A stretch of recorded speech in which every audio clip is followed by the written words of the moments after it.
حق وہ ہے جو اللہ کی کتاب میں آئے اور محمد صلی اللہ علیہ وسلم کی حدیث میں آئے، وہ حق ہے، اور جو اس سے ٹکرا جائے وہ بات بھلے بادشاہ کی کیوں نہ ہو، وہ حق نہیں ہوا کرتی۔ حق وہی ہے جو محمد کریم کی زبان سے ادا ہو گیا۔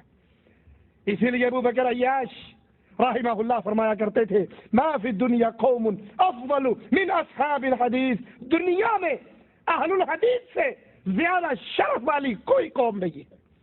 سب سے زیادہ شرف والی قوم یہی ہے جنہوں نے اپنے ہاتھ میں، ایک ہاتھ میں اللہ کی کتاب کو تھاما ہے اور دوسرے ہاتھ میں محمد کریم کی حدیث کو تھاما ہے۔ عبداللہ ابن مبارک رحمہ اللہ، امام ابو حنیفہ رحمۃ اللہ علیہ کے شاگرد، وہ فرمایا کرتے تھے، اثبت الناس علی الصراط اصحاب الحدیث، پورے صراط پر سب سے زیادہ ثابت قدم استقامت والے لوگ وہ ہوں گے جنہیں اصحاب الحدیث کہا جاتا ہے، جنہیں اہل الحدیث کہا جاتا ہے، جن کے ہاتھ میں دو ہی چیزیں ہیں، اللہ کی کتاب اور محمد صلی اللہ علیہ وسلم کی حدیث۔ پورے صراط پر سب سے زیادہ ثابت قدم قوم یہی ہوگی جو پوری زندگی کے اندر محمد کریم کی حدیثوں کا دفاع کرتے ہوئے گزارتے۔ ہارون الرشید نے اسی لیے کہا تھا، طلبت الحق فوجدته مع اصحاب الحدیث، میں نے حق کو تلاش کیا، حق کو چاہا، اور حق مجھے اہل الحدیث کے پاس ملا۔ عظیم محدث ایوب سختیانی رحمہ اللہ فرماتے ہیں، کسی عام آدمی اور عجمی آدمی کے لیے باعث سعادت ہے کہ اللہ تعالیٰ انہیں اہل سنت کے کسی عالم سے ملاقات اور استفادے کا شرف عطا کر دے۔ اہل الحدیث، اہل سنت، یہ دونوں مترادف چیزیں ہیں۔ نبی کی حدیث والے، نبی کی سنتوں والے، جن کے ایک ہاتھ میں اللہ کی کتاب اور ایک ہاتھ میں رسول اللہ صلی اللہ علیہ وسلم کی حدیثیں اور آپ کی سنتیں ہیں، یہ وہ جماعت ہے جو راہ حق پر ہے، جو صحابہ کے منہج پر ہے، جو جنت میں جانے والے لوگ ہیں۔ اگر چاہتے ہو نجات تو آئیے، آپ کو پیمانہ ترازو امام الانبیاء دے کر گئے، ما انا علیہ واصحابی، جس پر میں اور میرے صحابہ ہیں، یہ حق والوں کا راستہ ہے۔ فضیل بن عیاض رحمہ اللہ فرماتے، اللہ کے کچھ بندے ایسے ہیں جن کے ذریعے اللہ شہروں اور ملکوں کو زندگی عطا کرتا ہے، اور وہ اہل سنت ہے۔ اہل سنت سب سے بہتر لوگ ہیں جو لوگوں کو بدعت سے منع کرتے ہیں اور سنت کی دعوت دیتے ہیں۔ اس دور کے اندر اہل الحدیث ہی وہ جماعت ہے جو ہر عمل پہ رک کر سوال کرتی ہے، اے تیجا کرنے والوں، اے ساتواں کرنے والوں، اے نواں کرنے والوں، اے 10واں اور 40واں کرنے والوں، اے کل اور برسی کرنے والوں، اے مردے کے نام پہ قرآن پڑھ کے اس کی روح کو اصحال ثواب کر کے خود اپنی پیٹ پوجا کر کے جانے والوں، اگر یہ سنت ہوتا تو محمد کرتے صلی اللہ علیہ وسلم۔ اے تسبیح ہاتھ میں لے کے اس پہ دانے پھیرنے والوں، اگر یہ سنت ہوتا تو رسول اس پہ عمل کرتے۔ اے لائٹیں بند کر کے اللہ اللہ الا اللہ کی ضربیں مارنے والوں، اگر یہ سنت ہوتا تو محمد صلی اللہ علیہ وسلم اس پہ عمل کرتے۔ سوائے اہل الحدیث کے اور کوئی جماعت ایسی نہیں جو بدعت اور سنت میں تفریق کر سکے۔ باقی کہتے جی کی حرج ہے، کھانا سامنے رکھ کے سورت یاسین پڑھ لی جائے، کیا حرج ہے؟ میت کے لیے آتے ہیں، افسوس کے لیے آتے ہیں، ہاتھ اٹھا کے دعا مانگ لی جائے، کیا حرج؟ سامنے گٹھلیاں پڑی ہیں، ان پہ اگر گٹھلیاں نہیں ہوں گی لوگ باتیں کریں گے، سگریٹیں پیئیں گے، حقے پیئیں گے، ادھر ادھر کی ماریں گے، اخبار پڑھیں گے۔ اچھا کام ہے نا، گٹھلیوں پہ آیت کریمہ کا وظیفہ کر لیا جائے اور 100 200 500 دعا پڑھ کے اس میت کو بخش دیا جائے، اچھی بات ہے۔ سوائے اہل الحدیث کے کوئی جماعت نہیں۔ وہ کہتی ہے اگر یہ عمل اچھا ہوتا تو اچھوں کے سردار رسول بتا کر جاتے صلی اللہ علیہ وسلم۔ جب امام الانبیاء نے یہ عمل نہ خدیجہ کی وفات پہ کیا، نہ حمزہ کی شہادت پہ کیا، نہ رقیہ کی وفات پہ کیا، نہ قاسم اور ابراہیم کی وفات پہ کیا رضوان اللہ علیہم اجمعین، اگر یہ عمل سنت ہوتا تو محمد کر کے جاتے صلی اللہ علیہ وسلم۔ میرے نبی کی وفات پہ تو ایک صحابی نے یہاں تک کہہ دیا تھا، اللہ کی قسم ہمارے رسول ہمیں اس حال میں چھوڑ کر گئے کہ آسمان میں اڑتے ہوئے پرندوں کا علم ہمیں دے کر گئے۔ آپ نے فرمایا میں تمہیں ایسے چمکتے ہوئے دین پہ چھوڑ کر جا رہا ہوں جس کی رات اتنی ہی چمکتی ہے جتنا اس کا دن چمکتا ہے۔ یہ عمل بدعت ہے، یہ عمل سنت ہے، اس کی تفریق ملے گی تو اہل الحدیث کے پاس، جو ہر عمل کرنے سے پہلے پوچھتے ہیں حضرت آپ جو یہ عمل کر رہے ہو کیا یہ رسول اللہ صلی اللہ علیہ وسلم کی حدیث میں موجود ہے؟ ابو بکر ایاز سے پوچھا گیا سنی کون ہے؟ تو انہوں نے فرمایا سنی وہ ہے جس کے سامنے منمانی باتیں آئیں،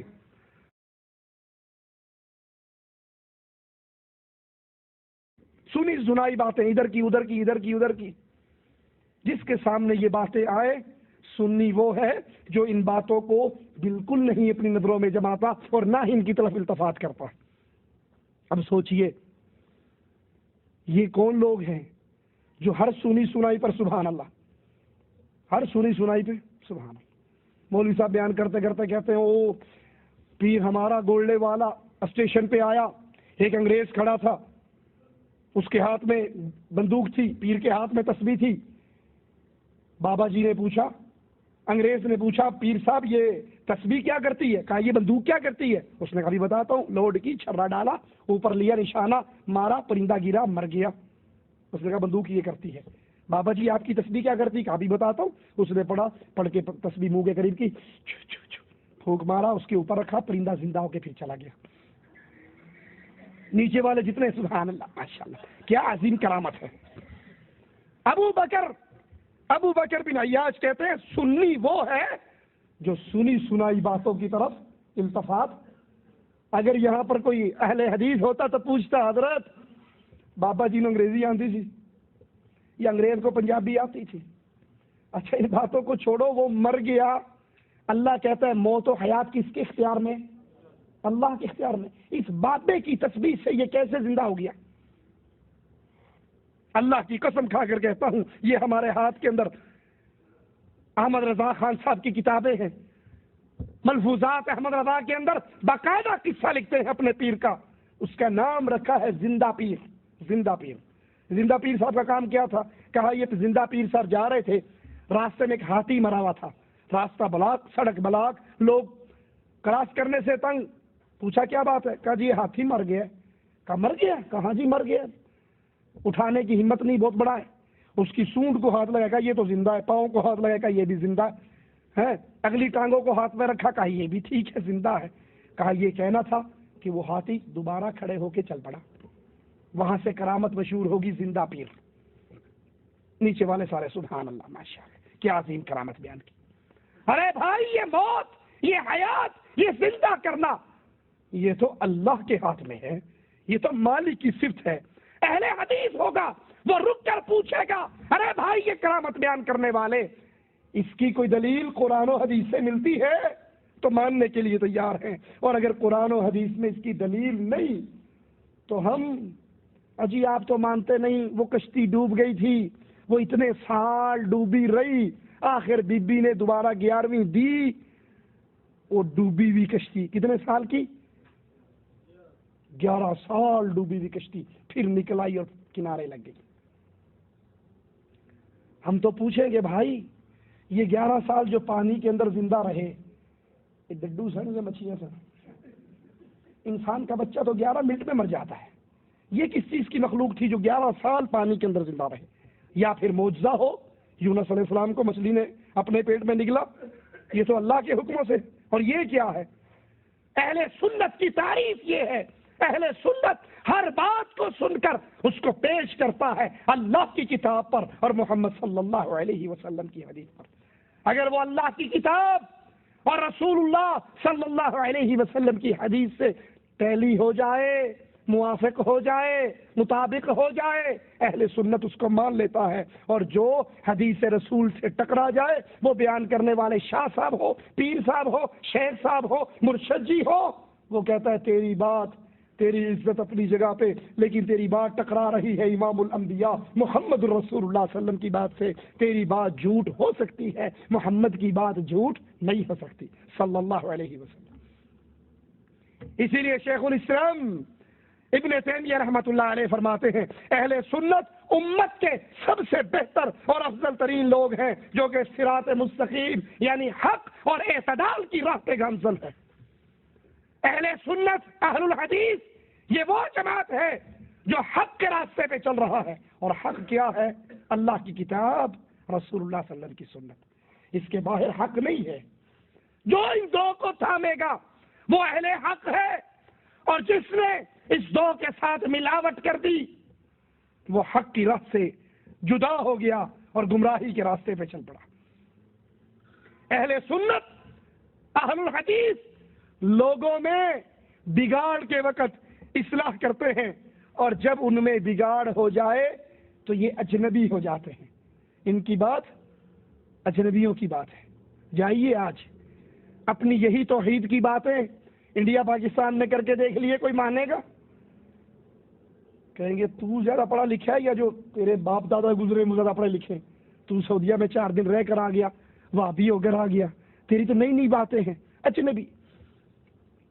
بابا جی کے، چشتی صاحب کے دربار پہ چلے جائیے، اجمیر والے بابا کے، ہزاروں کا مجمع، لاکھوں کا مجمع، اب وہاں پر کھڑے ہو کر کے کہ بھائی یہ شرک ہے، یہ قبروں کو پوجنا اسلام نہیں ہے، یہ قبروں کا طواف اسلام نہیں ہے، آپ کی بات کوئی سنے گا؟ آپ کو یہودیوں سے بڑا کافر قرار دے گے وہیں پہ، اور کہا جائے گا بس اس کی جنت پکی ہوگی۔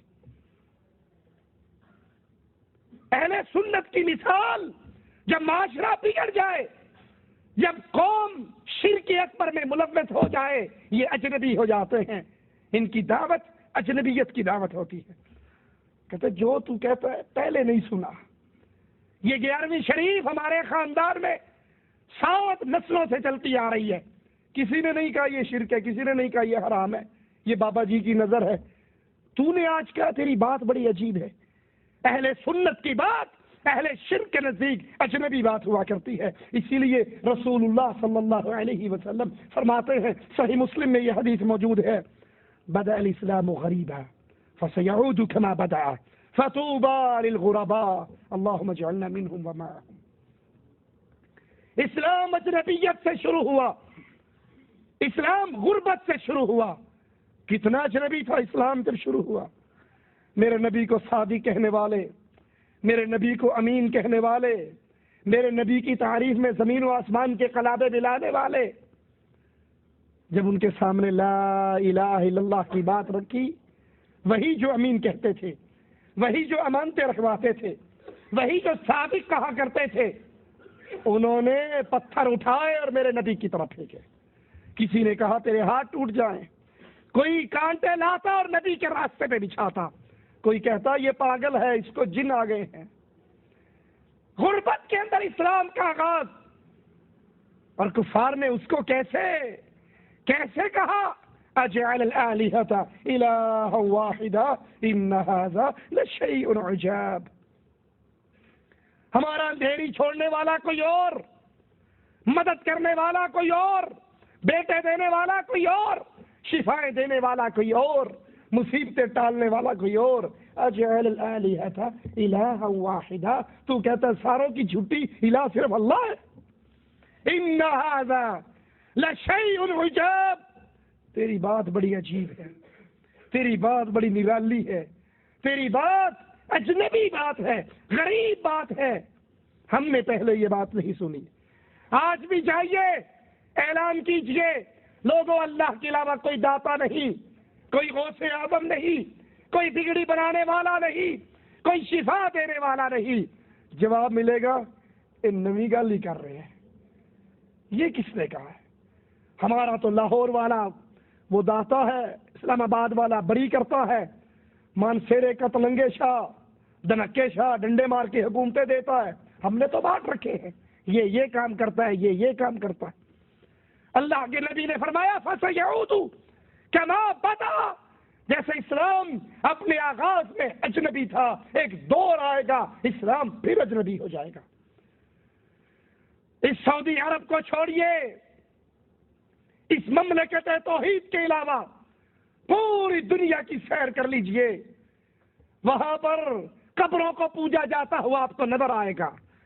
پوجنے والے ہندو نہیں، پوجنے والے لا الہ الا اللہ بھی پڑھیں گے اور قبر کو بھی پوجیں گے۔ اللہ جزائے خیر عطا فرمائے۔ امام محمد بن عبد الوہاب نجدی رحمۃ اللہ علیہ کو، امام محمد بن سعود رحمۃ اللہ علیہ کو، امام عبد العزیز آل سعود رحمۃ اللہ علیہ کو، جنہوں نے دھرتی پر کائنات کے اندر اس اکیلے ملک کی مثال ہے جو قبروں کے شرک سے پاک ہے، یہاں پر ماتھا جب بھی جھکتا ہے اللہ کے لیے جھکتا ہے۔ نہ لسوڑی شاہ، نہ پھسوڑی شاہ، نہ ایٹ شاہ، نہ کاما والی سرکار، نہ ڈولے شاہ، نہ بلے شاہ، نہ بٹیرے شاہ، نہ تتر شاہ، نہ کتے شاہ، نہ کوئی اور شاہ۔ ہمارے ہاں تو جنتریاں چھپتی ہے، بسوں میں دیکھا جائے آپ کو جنتری بیچنے والے کو، 1 سال کی جنتری ڈیلی کسی نہ کسی بابے کے دربار کا عرس، وہاں پہ لکھا آج عرس فلانی جگہ پہ، کل عرس فلانی جگہ پہ، پرسوں عرس فلانی جگہ پہ۔ یہ اللہ کا وہ گھر جس کے تاریخ متعین، جس کے ایام متعین، حج کے مہینے متعین، اہل شرک نے اس حج کا مقابلہ کرتے ہوئے اپنے ہر بابے کی قبر کے حج کی تاریخوں کا اعلان کیا ہوا۔ 6 تاریخیں ہیں، اجمیری کا عرس فلاں دن، اجمیری کا عرس فلاں دن، ملتان والے کا فلاں دن، اسلام آباد والے کا فلاں دن۔ اللہ کی توحید کے مقابلے پر ان قبروں کو پوجا جا رہا ہے، اور اسی لیے اللہ کے نبی نے فرمایا فَسَيَعُودُ كَمَا بَدَأَ، جیسے یہ اسلام غربت سے اس کا آغاز ہوا، ایک دور آئے گا یہ اسلام پھر غربت کی طرف لوٹ جائے گا۔ مسند احمد میں ہے، عبداللہ بن عمر بن عاص سے روایت ہے کہ رسول اللہ صلی اللہ علیہ وسلم سے پوچھا گیا، اے اللہ کے حبیب علیہ الصلوۃ والسلام، غربا اجنبی کون لوگ ہیں، ان سے مراد کون ہے؟ تو آپ نے فرمایا بہت سارے لوگوں میں، سننا، اور یہ تعریف رسول اللہ صلی اللہ علیہ وسلم کی حدیث میں ہے، بہت سارے برے لوگوں میں کچھ تھوڑے سے صالح اور نیک لوگ جن کی نافرمانی کرنے والے ان کی فرما برداری کرنے والوں سے زیادہ ہوں گے۔ آج کیا تانا دیا جاتا ہے اہل حدیث کو، اہل سنت والجماعت کو ہمارے ملکوں میں، تسی ہو کن میں آٹے چ نمک، یہ تانا ملتا ہے یا نہیں؟ آٹے میں نمک کے برابر ہو تم، تمہاری کیا حیثیت ہے؟ ہم کہتے ہیں آٹے میں سے نمک پکا لو، آٹے میں سے نمک نکال لو، اور بیگم صاحبہ روٹی پکا کے سامنے رکھو نا تو اسی کے اوپر پھینک کے مارو گے۔ اگر آٹے اور سالن میں سے نمک نکل جائے کھانا مزیدار رہتا ہے۔ تعداد آپ کی بہت تھوڑی ہے، آپ آٹے میں نمک ہو۔ ارے اللہ کے دربار میں تعداد نہیں تلتی، ایمان تلتا ہے۔ اسی لیے کہا تھا مالک نے ابراہیم علیہ السلام کو تنہا ابراہیم کہا، کان امہ، یہ اکیلا ابراہیم پوری امت کے برابر ہے، یہ اکیلا ہی پوری امت ہے۔ یہ تانا عام ہے، قبروں پر آنے والے دیکھو ہزاروں، تمہاری مسجدوں میں جانے والے 4 5 10 آدمی، 100 آدمی، 1000 آدمی، ہماری قبروں پہ لاکھوں کا اجتماع، عرسوں پہ لاکھوں کا اجتماع، ہمارے ساتھ کتنے ہیں؟ ہم سواد اعظم ہیں۔ ارے اکثریت اللہ کے دربار میں کبھی معیار نہیں رہا، وہاں پہ معیار یہ اکیلا ہے یا ہزار ہے؟ کیا ان کی جھولی میں قرآن اور سنت محمد کریم صلی اللہ علیہ وسلم ہے؟ اگر ہے تو یہ اہل حق ہے، اور اگر نہیں ہے تو یہ اہل باطل۔ آپ نے فرمایا بہت تعداد برے لوگوں کی، قبر کو پوجنے والے زیادہ، گھوڑے کو پوجنے والے زیادہ، چھریوں سے ماتم کرنے والے زیادہ، آگ پر چلنے والے زیادہ، اور اللہ کی توحید کا آواز لگانے والے تھوڑے۔ فرمایا اہل سنت کون ہیں، اجنبی کون ہیں، غربا کون ہیں؟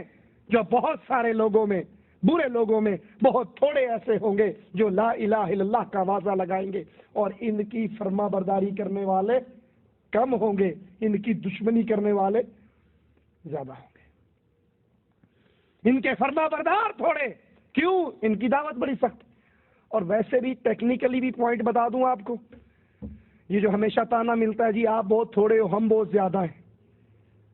ایک کمپنی 8 گھنٹے ڈیوٹی لے کر 500 ریال تنخواہ دے، اور ایک کمپنی 8 گھنٹے ڈیوٹی لے کر 2000 ریال تنخواہ دے، لوگ کہاں جائیں گے جی؟ 2000 کی طرف بھاگیں گے نا، 500 والے کے پاس، 800 والے کے پاس تو نہیں آئیں گے۔ بالکل یہی ہماری اور ان کی مثال ہے۔ ان کے ہاں کیا ہے؟ من قال لا الہ الا اللہ دخل الجنہ، جس نے زندگی میں ایک بار پڑھ لیا لا الہ الا اللہ یہ جنتی۔ کبھی معیار نہیں رہا وہاں پہ، معیار یہ اکیلا ہے یا ہزار ہے؟ کیا ان کی جھولی میں قرآن اور سنت محمد کریم صلی اللہ علیہ وسلم ہے؟ اگر ہے تو یہ اہل حق ہے، اور اگر نہیں ہے تو یہ اہل باطل۔ آپ نے فرمایا بہت تعداد برے لوگوں کی، قبر کو پوجنے والے زیادہ، گھوڑے کو پوجنے والے زیادہ، چھریوں سے ماتم کرنے والے زیادہ، آگ پر چلنے والے زیادہ، اور اللہ کی توحید کا آواز لگانے والے تھوڑے۔ فرمایا اہل سنت کون ہے؟ اجنبی کون ہے؟ غربا کون ہے؟ جو بہت سارے لوگوں میں، برے لوگوں میں بہت تھوڑے ایسے ہوں گے جو لا الہ الا اللہ کا آواز لگائیں گے، اور ان کی فرما برداری کرنے والے کم ہوں گے، ان کی دشمنی کرنے والے زیادہ ہوں گے۔ ان کے فرما بردار تھوڑے، کیوں؟ ان کی دعوت بڑی سخت۔ اور ویسے بھی ٹیکنیکلی بھی پوائنٹ بتا دوں آپ کو، یہ جو ہمیشہ تانا ملتا ہے جی آپ بہت تھوڑے ہو ہم بہت زیادہ ہیں۔ ایک کمپنی 8 گھنٹے ڈیوٹی لے کر 500 ریال تنخواہ دے، اور ایک کمپنی 8 گھنٹے ڈیوٹی لے کر 2000 ریال تنخواہ دے، لوگ کہاں جائیں گے جی؟ 2000 کی طرف بھاگیں گے نا، 500 والے کے پاس 800 والے کے پاس تو نہیں آئیں گے۔ بالکل یہی ہماری اور ان کی مثال ہے۔ ان کے ہاں کیا ہے؟ من قال لا الہ الا اللہ دخل الجنہ، جس نے زندگی میں ایک بار پڑھ لیا لا الہ الا اللہ یہ جنتی، یہ جنت میں داخل ہو گیا۔ اور ہمارے ہاں قرآن و حدیث ہمیں کیا تعلیم دیتی ہے؟ جہنمی جنتیوں سے سوال کریں گے، جنتی جہنمیوں سے سوال کریں گے ما سلککم فی سقر، جہنم میں کیوں آئے؟ تو کیا جواب ملے گا؟ لم نک من المصلین، ہم بے نماز تھے، ہم بے نماز تھے۔ اہل سنت کا عقیدہ ہے کہ عمل ایمان میں شامل ہے، عمل نہ ہو تو ایمان قابل قبول نہیں ہے۔ اور یار لوگوں کا عقیدہ کیا ہے؟ جن کی تعداد زیادہ ہے، جن کے ہاں عرصوں پہ بسیں بھر کے جاتی ہیں، بڑی بڑی سرکار بڑی میری کھوٹی قسمت کر دے ہری، اور راستے میں پل سے نیچے گر جاتی ہے اور بابا بڑی سویا رہتا ہے، ان کو بچا بھی نہیں سکتا۔ ان کے ہاں کلمہ ایک دفعہ پڑھ لو خلاص جنت کا ٹکٹ مل گیا۔ شیخ ابن باز مفتی اعظم مملکہ سعودی عربیہ، ان سے کسی نے سوال کیا، میں نوجوان ہوں، میں رات کو الارم لگا کر صبح 7 بجے کا الارم لگا کے سوتا ہوں، اور 7 بجے اٹھ کے فجر کی نماز پڑھتا ہوں، کیونکہ میں نے 8 بجے ڈیوٹی جانا ہوتا ہے، 7 بجے اٹھ کے نماز پڑھتا ہوں، پھر ناشتہ کرتا ہوں، اور یہ عمل جان بوجھ کے کرتا ہوں، غلطی سے نہیں، نیند کی وجہ سے بھول کے نہیں، میری روٹین یہ ہے، تو میری نماز قبول ہوگی؟ ابن باز رحمۃ اللہ علیہ نے پہلا فتویٰ دیتے ہوئے پہلا لفظ یہ لکھا کہ تو کافر ہے، مسلمان نہیں ہے۔ اللہ نے جو فجر کی نماز کا وقت رکھا، تو نے اپنی مرضی کرتے ہوئے، اپنی خواہش کو پوجتے ہوئے اس وقت کو تبدیل کر کے اس کا وقت 7 بجے بنایا، تیرا اسلام قابل قبول؟ اب ایک طرف یہ ہے کہ فجر کی نماز بھی نہیں چھوڑی جا سکتی، 5 نمازیں نہیں چھوڑی جا سکتی، اور ایک طرف یہ ہے کہ سال میں ایک مرتبہ عید میلاد النبی منا لو، چھٹی، سال میں ایک طرح محرم میں سینہ کو بھی کر لو، باقی پورا سال چھٹی، سال میں ایک دفعہ بابا جی کے عرس میں آ کے نظر و نیاز پیش کر دو، باقی سارے سال چھٹی۔ بلکہ وہ مولوی صاحب بیان کرتے ہیں، ابھی تمہیں نہیں پتا، ہمارے پیر صاحب کا جو خیمہ ہوگا نا وہ جہنم کے کنارے پہ ہوگا، فرشتے جہنمیوں کو لے کر جا رہے ہوں گے، وہ اپنے مریدوں کو چھین چھین کے اس میں سے جنت میں بھیجتے جائیں گے۔ میں نے خود پروفیسر شہزاد سیفی لاہور کا ایک بریلوی بہت بڑا عالم ہے، اس کی کیسٹ ابھی میرے پاس موجود ہے، اس نے کہا ہمارے غوث اعظم کا خیمہ وہ جہنم کے کنارے پہ ہوگا، فرشتے لے جا رہے ہوں گے اور یہ چھین رہا ہوگا۔ انہوں نے کہا سبحان اللہ، اللہ آرڈر کرے گا جہنم میں پھینک دو، اور بابا غوث اعظم چھین کے اس کو جنت میں بھیج دے گا۔ مردہ دفن ہوا، 11ویں دینے والا تھا، قبر میں پہنچ گئے، منکر نکیر اس کو اٹھا کر بٹھایا، کہا من ربک؟ اس نے کہا غوث اعظم مدد۔ اس نے کہا من نبیک؟ کہا غوث اعظم مدد۔ اس نے کہا ما دینک؟ کہا غوث اعظم مدد۔ اب یہ 3 دفعہ کہا، صحابہ چولے والا پہنچ گیا، فرشتے سے کہا السلام علیکم، فرشتے نے ہاتھ پکڑایا، انہیں زور سے پکڑ لیا، کہا جب اللہ پیدا کر رہا تھا انسانوں کو تو تم نے کیوں کہا تھا سب کی طرف نسبت کرتے ہوئے کہ یہ سارے خون بہائیں گے؟ خون تو ہم میں سے کسی نے بہایا، تم نے سب کے نام الزام کیوں لگایا؟ فرشتہ ہکا بکا میں پوچھن کچھ ہو رہا ہے سی اگے میرے کو پوچھنا پڑ گیا. اس نے کہا جی میں نے کلے نے نہیں کہا تھا, اور بھی کہنے والے تھے, مجھے چھوڑو میں پوچھ کے آ کر بتاتا ہوں. کہا دونوں کو چھوڑ دوں گا تو واپس نہیں آؤ گے, ایک کو پکڑ کے رکھتا ہوں ایک کو چھوڑتا ہوں, جاؤ جاؤ پوچھ کر آؤ. یہ دوڑتا دوڑتا پہنچا, اللہ پاک وہاں تو کوئی ساوے چولے والا آ کر بیٹھا ہے, وہ ہم سے یہ پوچھ رہا ہے, ہمیں تو جواب ہی نہیں آتا. یہ جواب دینے کے لیے آئے واپس معذرت پیش کرنے کے لیے, معذرت پیش کی. اب اللہ نے بھی کہا چھوڑ دے میرے فرشتوں کو, تو پھر عبد القادر جیلانی نے کہا ٹھیک ہے میرے سلسلے کے سارے مریدوں کو جہنم سے نجات دے دے, میں تیرے ان 2 فرشتوں کو چھوڑ دیتا ہوں. لا حول ولا قوت الا باللہ. یہ بالکل انڈیا پاکستان میں جیسے مجرموں کا تبادلہ ہوتا ہے نا, ہم تمہارے 20 ماہی گیر چھوڑ رہے ہیں, غلطی سے ہماری بارڈر میں داخل ہو گئے تو کہتا چلو تم نے ہمارے چھوڑے ہم تمہارے چھوڑتے, برابر کی چھوٹ جو ہوئی نا, لینے کا دینا. وہ کہتا میں تیرے فرشتوں نو چھڈاں گا, تو میرے مریداں نو چھڈ. نیچے بیٹھنے والے سبحان اللہ ماشاء لا حول ولا قوت الا باللہ. یہ دین نہیں ہے, اللہ کی قسم یہ اسلام نہیں ہے. اور یہ دعوت کلمہ پڑھنے کے نام پہ دی جا رہی ہے, کلمہ پڑھنے والے اس کو پیش کرتے ہیں. اب سوچئے جدھر اتنی سختی ہو کہ بے نماز کافر, بے نماز مسلمانوں کے قبرستان میں دفن نہیں ہو سکتا, اس کا جنازہ جائز نہیں, اور ایک طرف بالکل چھٹی ہو, بس میلاد شریف میں آ جانا باقی چھٹی ہے, لوگ کدھر جائیں گے؟ لوگ تو آسانی کی طرف جائیں گے نا, لوگ تو اسی طرف. ابھی جو مسئلہ میں نے امام مالک کا پیش کیا وہ اشرف علی تھانوی صاحب نے اپنے بہشتی زیور کے اندر بھی لکھا ہے کہ جبر کی طلاق ہو جاتی ہے, زبردستی کی طلاق ہو جاتی ہے. کیا خیال ہے جتنے امیر لوگ وڈیرے لوگ وہ سارے کدھر جائیں گے؟ وہ سارے بس جس غریب کی نظر پڑی اچھی لگی اس کو رات کو آگے پسٹل رکھ دیا, دے طلاق نہیں تے ہنے مارنا گولی کہندا بابا طلاق, انہوں نے کہا چل میری ہوگی تیری طلاق فارغ ہوئی. تو کہاں جائیں گے؟ یہ بربادی کا راستہ ہے. اللہ کی قسم اگر دین کو لینا ہے تو آئیے, فارمولہ محمد رسول اللہ صلی اللہ علیہ وسلم نے تھما دیا, ما انا علیہ وصحبی, منہج وہی اہل جنت کا جس پر رسول اللہ صلی اللہ علیہ وسلم کے صحابہ ہیں. اور اہل سنت اہل بدعت ہوا پرست اور گمراہ فرقوں کے درمیان اجنبی ہیں.